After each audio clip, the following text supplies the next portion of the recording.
Hola, ¿qué tal? Bueno, hace rato que no me encontraba en este canal de nueva cuenta. Claro, estaba yo muy entretenida haciendo videos para Gaceta Asgardiana, uno de los canales anexos a esta cuenta.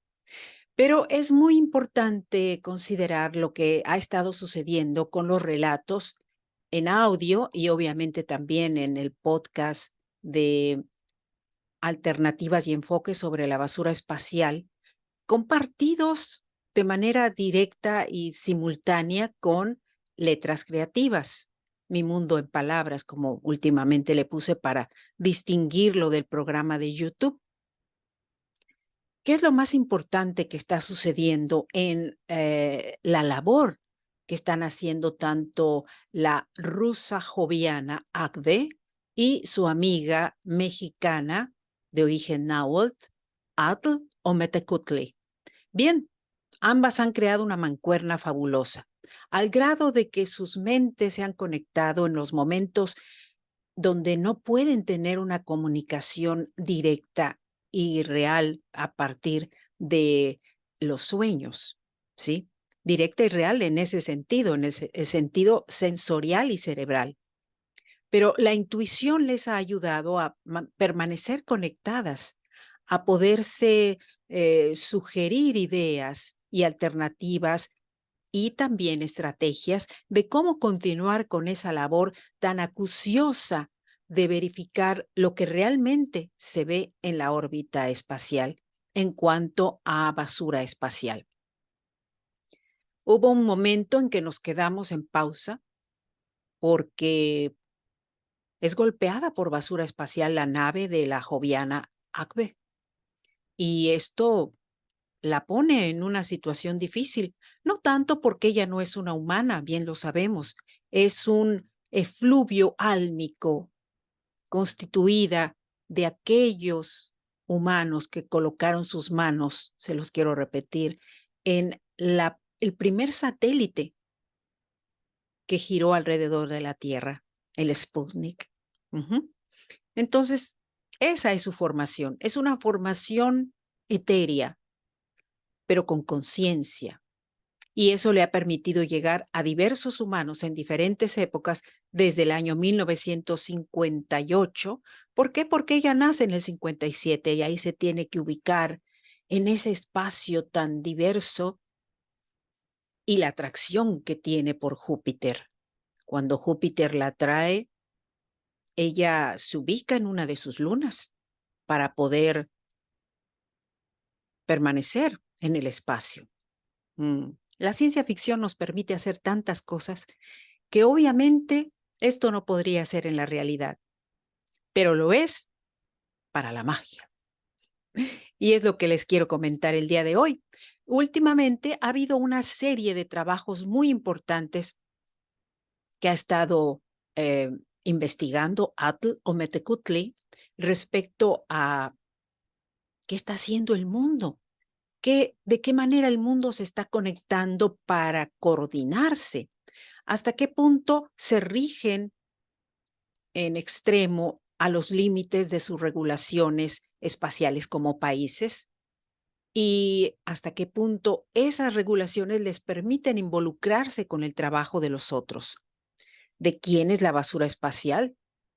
¿A quién se demanda en un momento determinado si cayese en un sitio habitado? Incluso descubren que hay una persona de Oriente, un pequeño de 6 años, que está registrado como la primera persona en recibir un impacto indirecto al caer un trozo de basura espacial en un árbol.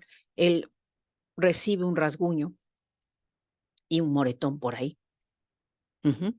Realmente no fallece y eso es una maravilla que no haya sucedido, pero hay registro de una persona que fue impactada a causa de la basura espacial de forma colateral. Y todo esto lo están descubriendo ellas. Probablemente Atl diría, si yo me hubiese dedicado a ser periodista en otra rama, no me hubiera enterado de todo esto, no hubiera tenido la oportunidad de descubrir lo que está pasando en la órbita. Y es fabuloso. ¿Por qué? porque ha llegado al lugar donde puede clarificar y donde puede abundar respecto a todo lo que está sucediendo. Como les decía en un programa anterior, es verdaderamente imposible que la gente diga, se detiene la carrera espacial, señores, porque hay que limpiar la órbita. No, eso pasa en casa cuando te dicen, no entres que estoy trapeando. Espérate que seque el piso. ¿Mm? Bueno, en algunos momentos de la vida de nosotros cuando niños sucedía esto. Pero no es así. Hay que crear estrategias de que por un momento la gente se dé cuenta de lo que está pasando y pueda poner su granito de arena para colaborar.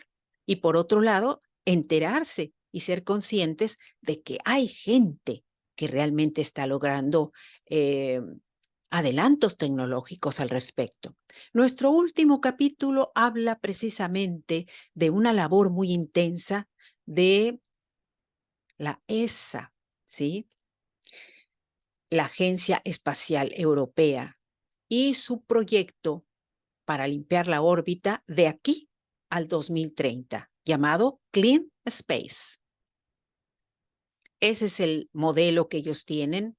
Se explica, no sabemos cuáles son los mecanismos, cuál es el aparato que va a llegar y va a decir, yo soy la aspiradora de la órbita. Pero sabemos muy bien que precisamente la Agencia Espacial Europea ha estado creando una serie de nuevos eh, e innovadores aparatos tecnológicos para ser más amigables con el medio ambiente de la órbita espacial. Cohetes que no contaminen tanto la atmósfera al salir, ¡fum!, con esa fuerza poderosa que tienen que hacerlo. ¿Cuánta contaminación dejan? Lo mismo que dejan los aviones, lo mismo que dejan las vacas.